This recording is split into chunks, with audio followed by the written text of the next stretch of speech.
When we last left off, the Straw Hats had left Fishman Island and were heading to the New World. Their first stop?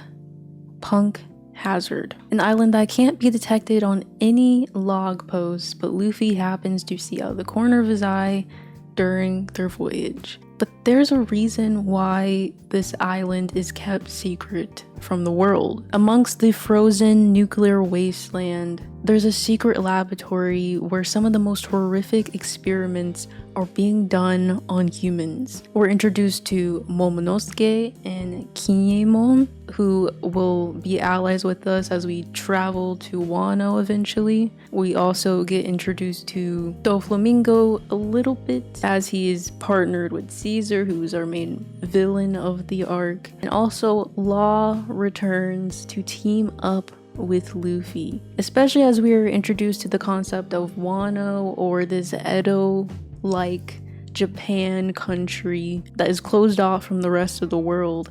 How could the themes of Punk Hazard reflect Japan's past? Now, before we get into any of that though, I'm gonna ask you to subscribe. You already know the drill, girl. I got Instagram, I got TikTok, I got Patreon, where you can see exclusive content of how I make videos just like this before anyone else does. You get scripts, you get outlines, you get to see the video before anyone else does. So much content in so many places. Take advantage of it if you want to.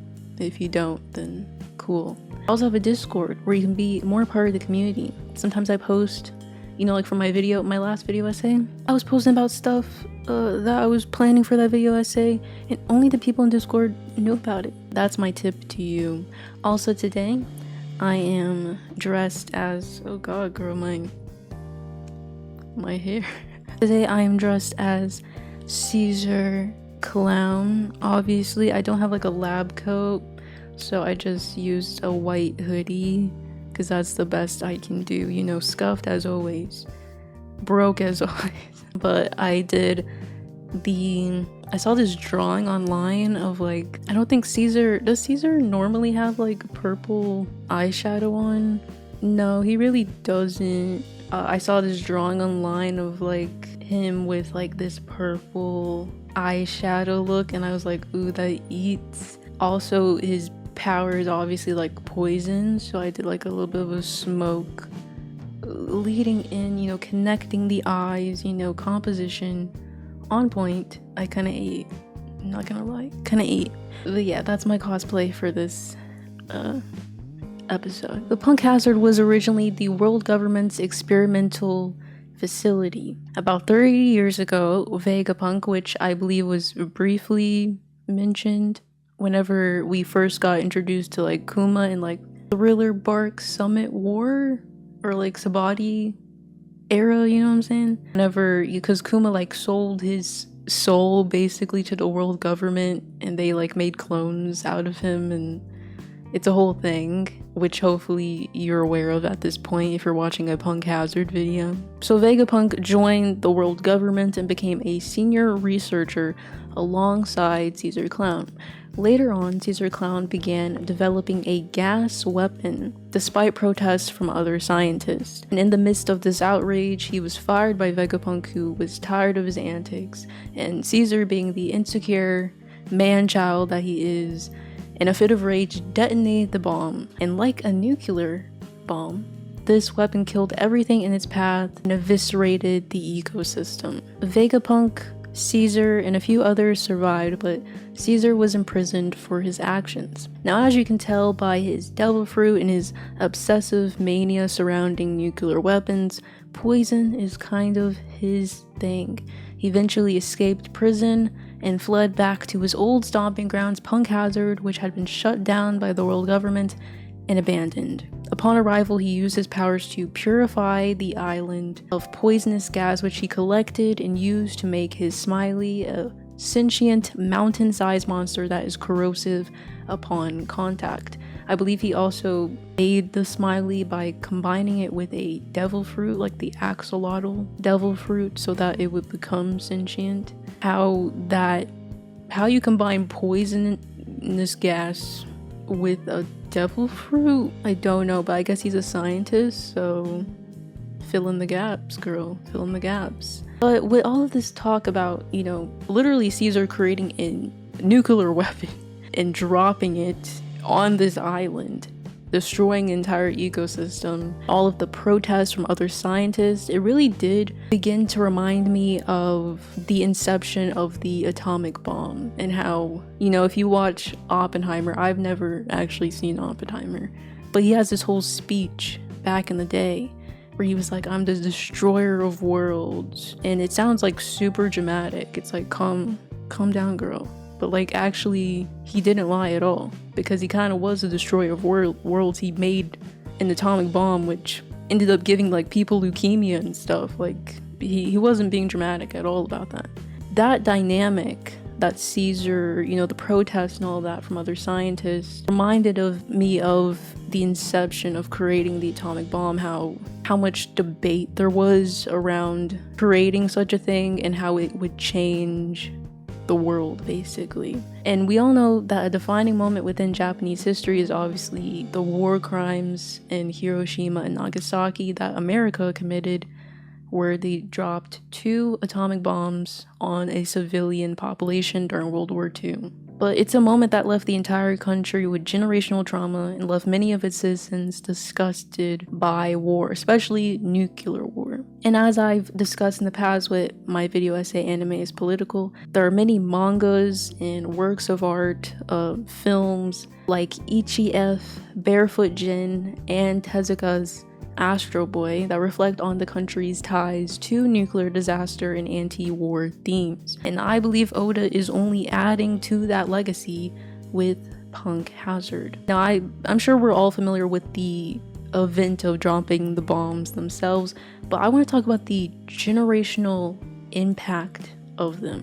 Obviously, there was health issues. I mean, other than like people turning to ash, you know, amidst the blast, in the middle of the blast, you know, other people got leukemia and other health issues. But something I found that was really interesting in my research was censorship that happened in Japan after the bombs.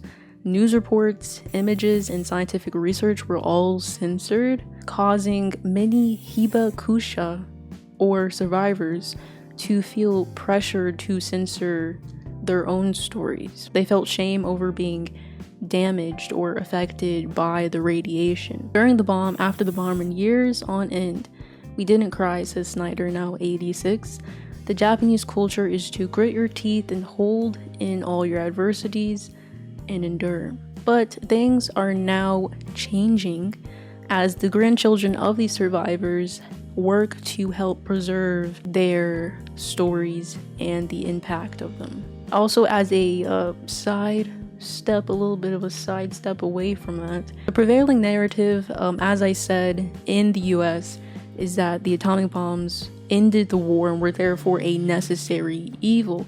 Historian Tsuyoshi Hasegawa refutes that narrative anyways. He says that his research suggests that the entry of the Soviet Union into the conflict was actually the major factor that made Japan surrender. Once again, Soviet Union on top, you know what I'm saying? But the impacts of the bombs in Japan have inspired many organizations in Hiroshima and even people abroad to push for disarmament. Shoshas at the Hiroshima Peace Memorial work to memorize hibakusha's stories and keep them alive even after they're gone. They are assigned a person to memorize the story of, and then help to memorialize that person or their story and the impact of it. I also, in my research, found there is this the grandchild of, I believe his name is Besser. I could be wrong about this, but I'll put it on screen. But he was the grandchild of someone who was on both of the planes that dropped both atomic bombs. And he, in his adulthood, did his best to work against what his grandfather did, basically, and push for disarmament as well, and highlight the stories of the impacts of like nuclear warfare. But as the new generation, we will become responsible for carrying on these stories, the impact of nuclear war, and hopefully move toward nuclear abolition. At least that's, like organizations like the Hiroshima Peace Memorial, that's their ultimate goal by assigning people these stories and showcasing the impacts, is that hopefully one day all of, every country will get rid of their nuclear weapons. Now, do I believe that'll happen? No, but it's nice to try. I would like to encourage, other people to protest in the same way, even if it's not gonna ever. I just can't imagine, imagine Trump or even any American president giving up their nuclear weapons. Can we sit on that for a minute? I can't imagine that happening. I literally cannot. Do with that information what you will. I don't know.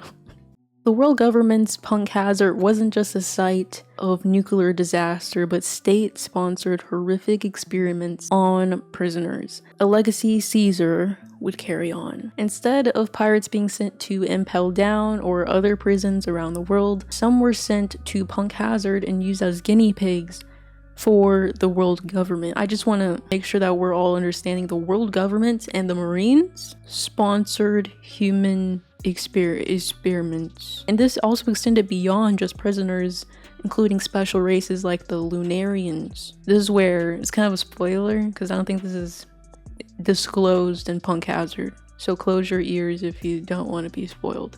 I don't even think I've watched the episode where this is explained, but I, as you know, spoil One Piece and I don't care. So I believe this is also where Kaido had his lineage factor extracted, which is later used to make the devil fruit Momonosuke consumes in Punk Hazard. Also, King, or Arbor, was also held captive at the same time as Kaido, and is a Lunarian, and he was experimented on. They were taking any and everybody off the street and experimenting on them. It's quite messed up. Also, King, I mean, we'll talk about it in Wano, but King, he's kind of like a Katakuri for me. Cause Katakuri is kind of, why he kinda?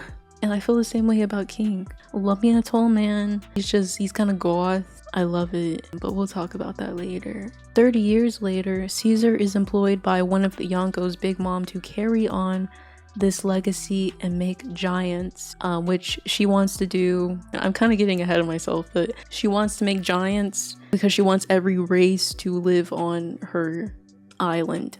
But his subjects to create these giants are children. Chopper later discovers, after helping the children escape the lab, that they are addicted to a concoction of drugs and chemicals that both sedate them and make them grow in size. The process of gigantification was also used originally by the world government to artificially recreate the ancient giants, which is something that they failed at, and as Caesar later points out, is impossible. Although the world government, in their quest to make ancient giants, did make, they are the size of giants, but it's still deemed a failure for reasons I don't know, but it's deemed a failure.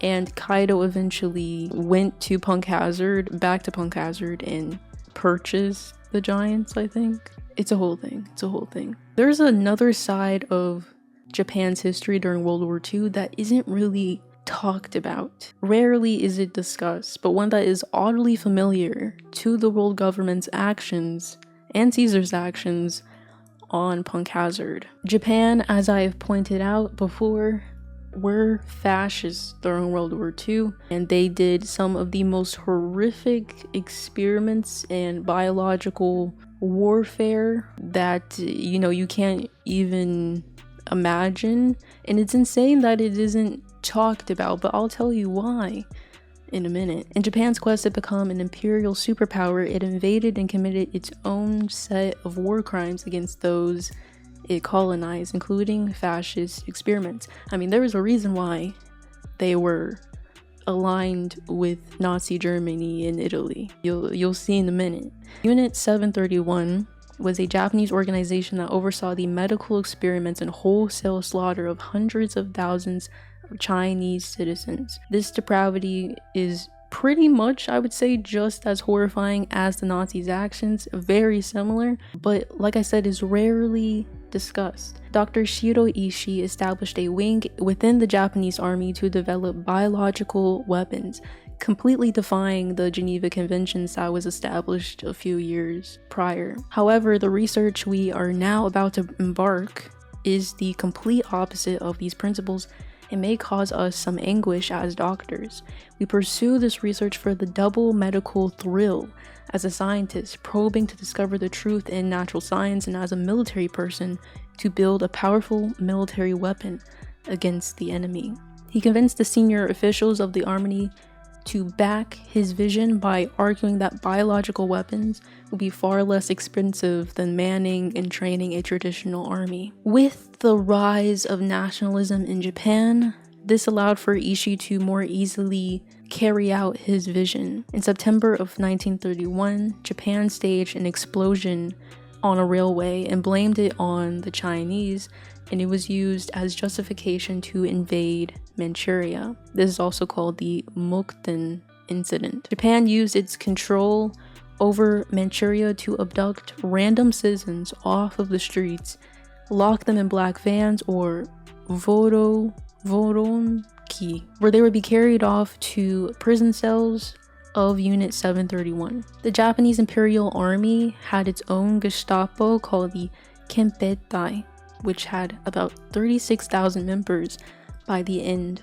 of the war, and they were in charge of abducting random citizens and taking them to Unit 731. Like I said, you can draw pretty much a direct parallel to the world government picking special races to be experimented on, picking people like Kaido, who is Kaido a special race? I don't really know. That hasn't been explained for me. I don't know if he's a giant. I don't know what, but like just picking random children. I'm pretty sure Arbor was a child whenever he was in Punk Hazard. Like just taking random people off the streets and doing experiments on them, locking them up. You can definitely create like a parallel between the two, I think. Japan's medical institutions enabled Ishii by supplying him with top physicians and scientists who would be labeled traitors if they didn't help him. For the most part, this work was seen as a noble service to the emperor, even though they were going against their code of honor as medical professionals. The Japanese government supplied everything and provided a generous salary. From what I read, they also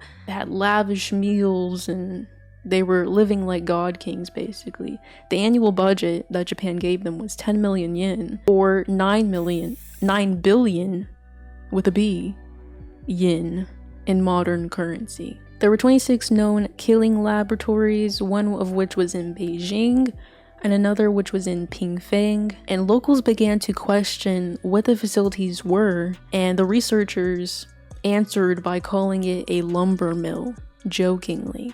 And from then on, prisoners were referred to as logs or murata, which is the Japanese word for logs. Prisoners were subjected to diseases and illnesses and then dissected while alive, sometimes without anesthesia.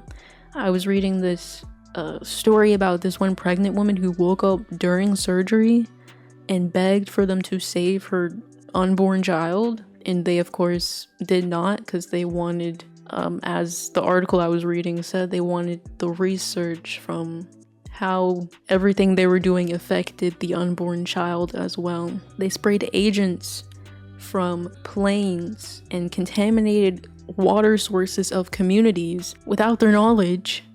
And then they even, this is supposedly all for science, right? But they went back to conventional weapons and were testing flamethrowers, grenades, bombs, and the effects on the human body. There's a quote that says, "They just killed people with no inherent purpose other than to see how they reacted to being killed. People were locked into high-pressure chambers until their eyes popped out, or they were put into centrifuges and spun to death. Some people were hung upside down to see how long it would take them to choke, or had air injected into their veins, injected with poison, killed for their organs, amputation or reattachment of limbs, and electric shock until they roasted to death." Just some of the most horrifying stuff. Like I said, I would say this is pretty on par with Nazi Germany, in my opinion. This is horrifying stuff, okay? pretty on par with like the gas chambers and the experiments that also Nazi Germany was doing themselves. But there's a reason why it's not talked about. At least it's not talked about in the Western world. I'm sure, you know, I'm sure China remembers these war crimes as they were the direct victim of it. And I'm sure also, you know, Japan also colonized other places within the region. So I'm sure they all remember that. But in the Western world, there's a reason for why we do not think about Japan in the same way that we think about Germany. And it's like how it has this like kind of a stain on its history. And it's because, guess what? Of America. Of the US of A. Lieutenant Colonel Murray Sanders of the United States Army recommended to General Douglas MacArthur and President Harry Truman, he suggested that Ishii and his subordinates be given immunity from prosecution as war criminals in return for Unit 731 research, which is just freaking insane. He negotiated for them to not be prosecuted as war criminals in return for the research. Like, what the frick is wrong? Like, the depravity of these people. The absolute freaking depravity. Like, why would you want this research? I learn every month, I feel like, especially when I make these videos, I learn something about America that I didn't want to know. That it's nothing is ever good. I have yet to learn a good thing about this country. Shinzo Abe also, while he was alive and in power, positively recalled the memory of his grandfather, Nobusuke Kishi, who was the Minister of Commerce and Industry during World War II, in which he directed some of these totalitarian policies in Manchuria. But like I said, I think you could create, I mean, obviously the world government and Marines weren't doing like the same level of just insanity that Japan was doing. They weren't like spinning people to death or hanging them upside down until they choked. But I feel like you could create a parallel between the experimentation that is going on in Punk Hazard. Like, just imagine for a second that One Piece is real. Well, we all know that One Piece is real. We all know it's real, but imagine that the show itself and the world is real, and like the idea of a Punk Hazard is still horrifying if it were in real life, even if they're not doing the stuff that's on Japan. Like, just the principle of experimenting on people is not the best optics, I'm in my opinion. So I think there's definitely a parallel between the two, even if it's not as horrific. I think Oda might, who knows, but I think he might be pointing to that. But I always like to give a cute little review of the arc itself. I'll give you my thoughts. Honestly, it'll be quick because Punk Hazard, I'll spoil it. Punk Hazard was kind of mid, not gonna lie. Won't get a good ranking whenever I catch up. Will not get a good ranking. I do like the dynamic of the island being isolated from the world and like half of it being frozen, the other half being burnt. I think I've talked about this in the Fishman Island video. I like that dynamic. I think it's pretty cool, you know. Akainu and Aokiji, my king Aokiji, they fought on that island, and I think that's a cool, I don't know, it's cool. Caesar, character design wise, is really cool. Like, character wise, personality wise, you know, not my favorite villain, but really cool character design. Every time I see him, I'm like, he was either the most fun thing to animate or you hated animating him, because there's so many S curves. If you don't know, S curves are like the S curves, I don't know how to describe it. They're like the you get it, but those are kind of tricky to track. So like I said, animators either hated animating him or loved it. But I think it's a beautiful composition wise, because he's got, let me look at him, like all of a very organic character. I think he's just cool. Like, everything about him signifies, what I love about Oda's characters is that you can look at them It's like showing, not telling. You can look at like Usopp, for example, and you know his character just by looking at him. Like, that's good character design. He's got the long nose, so you know he's a liar, you know he's a Pinocchio. That's cool as freak. And it's the same thing with Caesar. I also love that he has two forms. Like, when we're introduced to him, he's like more of this gas cloud, abstracted figure, like he's purely smoke. And then obviously we see his human form. Like I said, as for the arc itself, it was incredibly mid, not the best. It was full of annoying children, which you know I freaking hate. Least favorite thing about One Piece are the children. Until you get to Wano, cause girl, I love me some Otama, I love me some Momonosuke.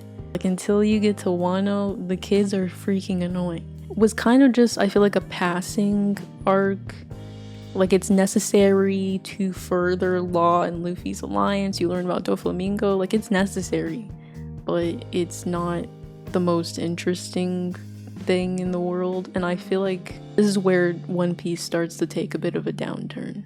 But it comes back in Whole Cake Island, but this is where it kind of drops off with like Zoe and Dressrosa.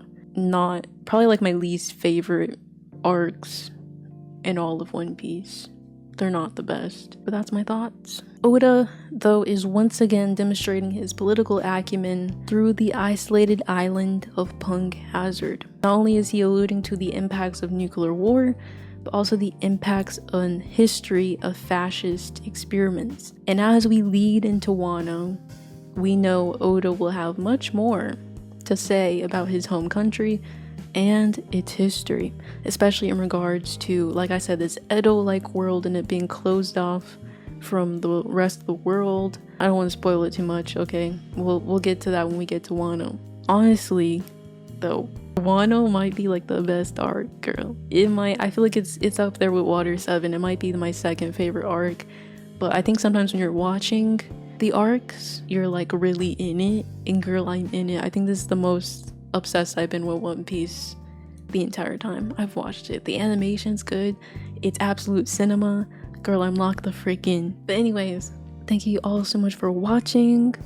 I hope you learned a thing or two. As always, I'd like to give a shout out to my Patreon members, my $10, my $5, my $1. Also, I like to give a shout out to my YouTube members. Thank you so much, and thank all of you for watching, and I will see you in the next one. Next One Piece video will be Dressrosa, so stay tuned for that. Okay, bye.